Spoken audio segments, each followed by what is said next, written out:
Il GSE ha due pilastri fondamentali nella transizione energetica: da una parte la produzione da fonti di energia rinnovabile, dall'altra l'efficientamento da fonti di energia rinnovabile. Il ruolo del GSE è importantissimo: da una parte ci sta l'incentivazione che riguarda le fonti di energia rinnovabile, quindi la costruzione di fonti che servono all'abbattimento della CO2, quindi per la decarbonizzazione del Paese; dall'altra c'è l'efficientamento, quindi migliorare il sistema di produzione di energia di quelle fonti di energia che già esistono, questo per la pubblica amministrazione e per le imprese. Il GSE ha un ruolo ormai importantissimo nel Paese, perché non è soltanto il luogo degli incentivi, ma è il luogo nel quale si raccolgono i dati per creare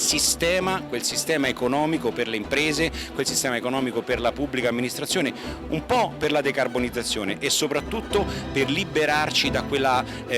insufficienza imprenditoriale dal costo dell'energia. Se riusciamo ad abbassare ancora di più i costi dell'energia e combattere la povertà energetica per le famiglie, il GSE raggiunge il suo risultato. Oggi è strumento centrale ed essenziale con le sue piattaforme, che serve per consentire ai cittadini, alle imprese e alla pubblica amministrazione di avere luoghi dove non soltanto avere informazioni e dati, ma creare policy, creare organizzazione, avere regole certe per l'economia, per il mercato e per l'abbattimento dei costi energetici.